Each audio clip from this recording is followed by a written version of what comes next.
Hello and welcome to Casual Buddhism. I'm so glad to be here. I'm your host, Cindy Rasicot, and I'm the author of Finding Venerable Mother and also a devoted follower of Venerable Dhammananda Bhikkhuni.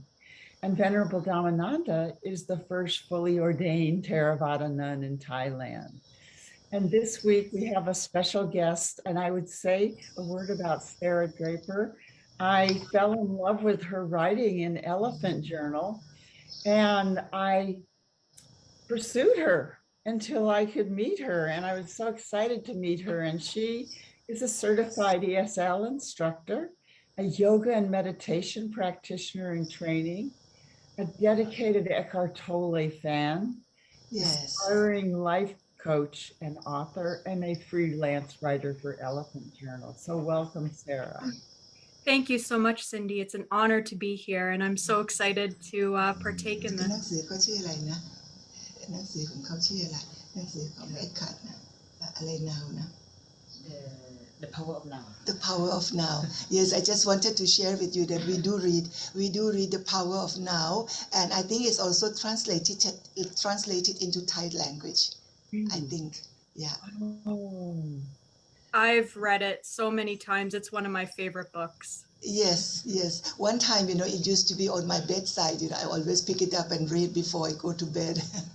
Yes, I also love A New Earth, too. Yes. That's a great one. Yes.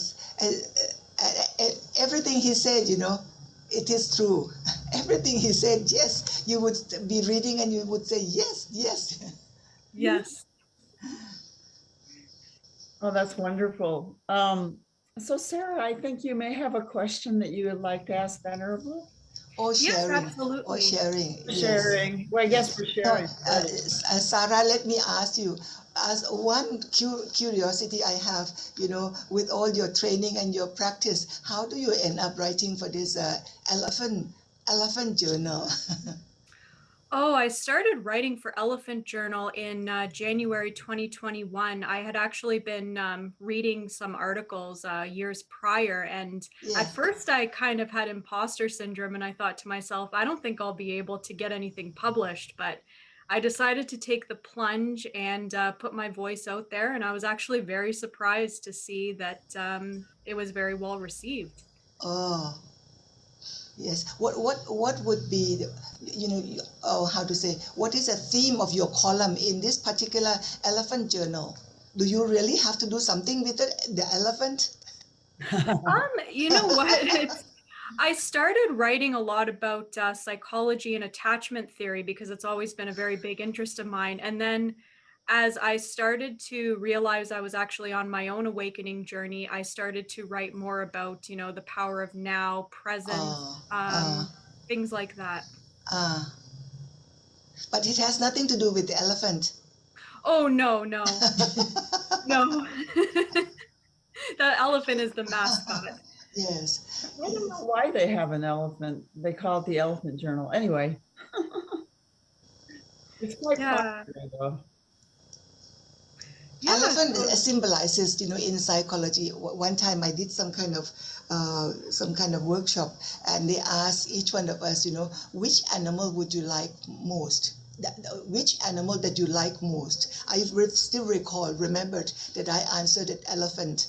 And then the teacher, the guide, she was saying that, a person who like elephant has that leadership. This is, I remembered from the past many years, has that leadership quality, so to say.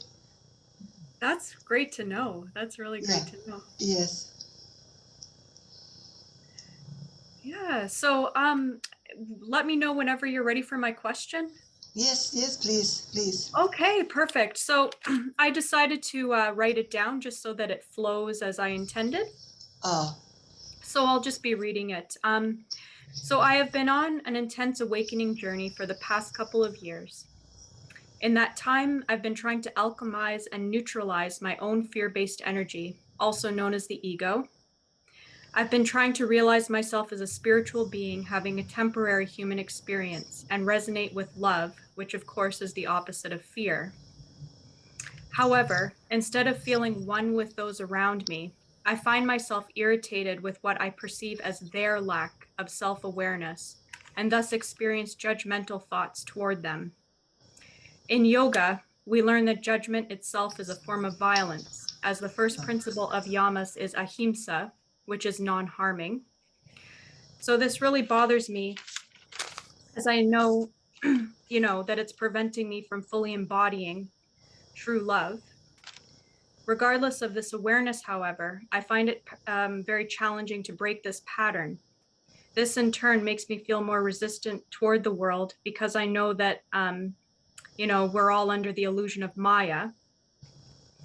And there are times I find myself wishing I could move to a remote island and just kind of isolate myself from people who don't seem very conscious, which, a lot of people around me, my family, people I used to associate with, they're not very self-aware. Mm.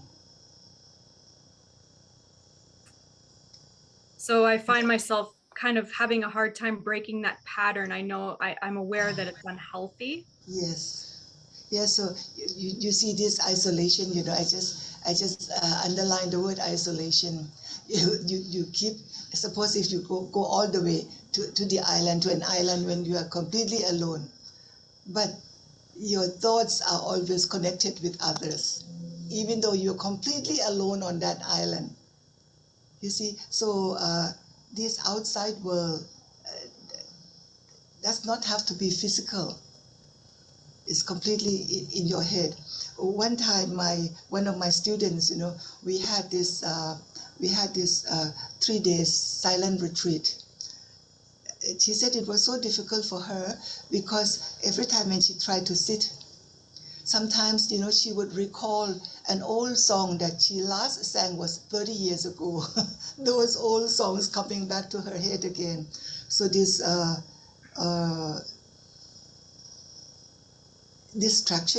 distraction and information that has been kept long time ago. When you sit in retreat, when you don't speak to others, all these come up in you, within yourself. So you talk about love and fear. Love yourself more. Love yourself more. Loving yourself, it seems as though it is easy, but it is not really easy when you really want to practice in a higher level, because many things that bother us, or many things that we allow them to bother us, actually is rooted in the fact that we do not understand this love truly in its term. And sometimes, we don't love ourselves the way we express. Sometimes I do things that people said, "Oh, Venerable Mother, why do you have to take the trouble of going here and there?" I said, I am not helping them, I am helping myself.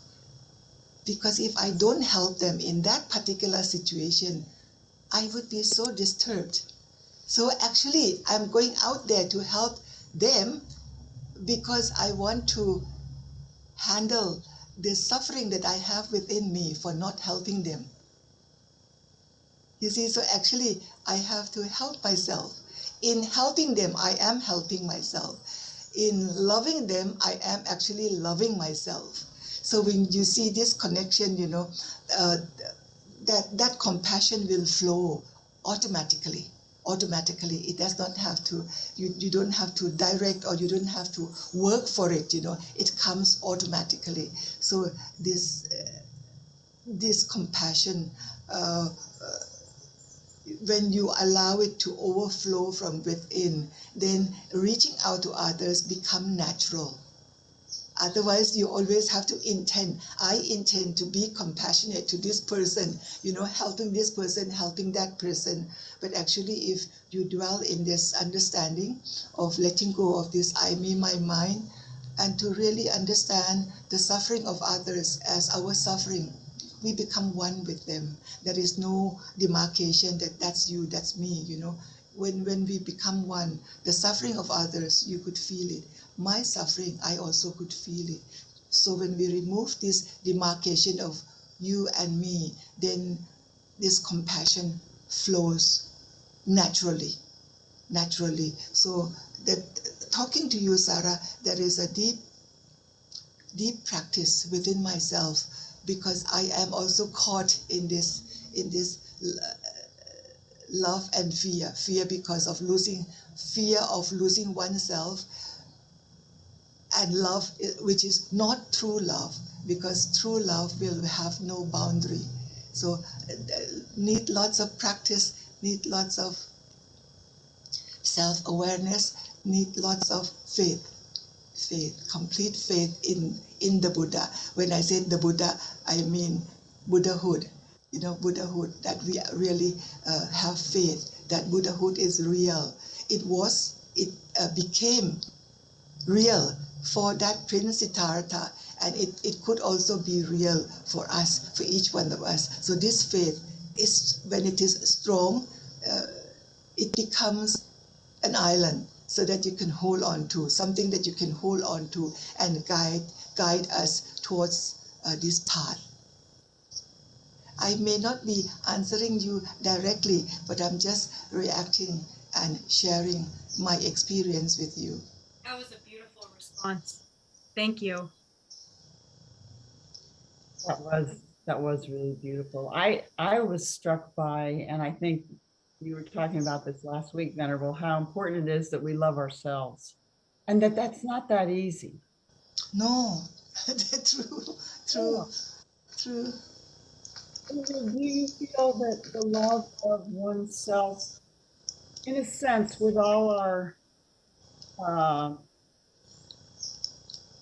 frailties and defilements, does that some way, when we can begin to accept that about ourselves, does that help us accept other people the way they are? Yes, this accepting others as the way they are, is a real deep practice. Real deep practice. We tend to be judgmental all the time, and we never really truly listen to their problem. When they come to us, it's very difficult if we have not really practiced well. We tend to be judgmental. You always give them direction, suggestion. Why don't you do this? Why don't you do that? You have not really opened your heart to listen very carefully. Listen to the at the depth of the suffering of that particular person. When we do that, that's why they call this listening practice. We have to have deep listening to be able to completely let go of my mind, in order to feel the suffering of the person whom he is talking to you. Often we tend to make judgment before anything else. Oh, you're stupid, why don't you do that, this, why don't you do that? Of course you're not in his shoes, you're not in her shoes. That's why Right. we can always give suggestions. It's like we're learning to unlearn in so many Yes, ways. true, Yeah. Sarah, very true. And in this process, Sarah, you really need Kalyana Mitra, friends who are on the same path, who can guide you and who can be with you, who can simply be with you. At certain time in your life, you may have some difficulties, and you just need someone to listen to you, someone to really listen to you. He or she may not be able to help you at all, but simply respect you and listen to you. Simply give Yeah, herself actually, or I do himself. find that as I embark further along this journey, I'm becoming a little bit more self-assured and a little bit more able to kind of feel what is right for myself, actually, which is remarkable because for so many years I didn't feel that. I always asked other people for advice. So that's something I have noticed. Yes. So you're growing. You're growing up. Yes, growing up spiritually is beautiful. And always, always, I really believe that always we need Kalyana Mitra. Kalyana Mitra is the best. You know, particularly when we are going through difficult time in life, or difficult time when you are really searching for this path. Absolutely. I'm very grateful for this conversation because I constantly have judgments going on in my head, and I need this conversation. It's good for me to hear this. Thank you, Sarah. Thank you.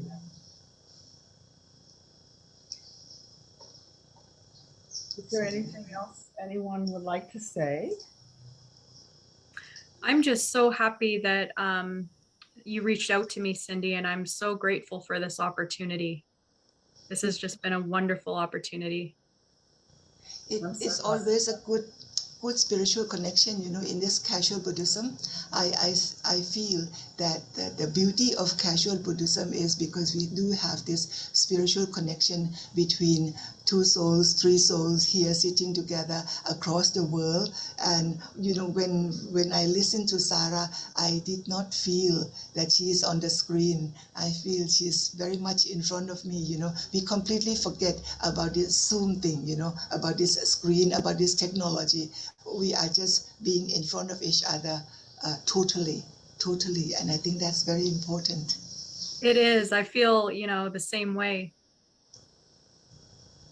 Cindy, thank you so much. Thank you both. And I welcome anyone who would be interested, like Sarah, in joining us on Casual Buddhism to contact me on my website, cindyrasicot.com.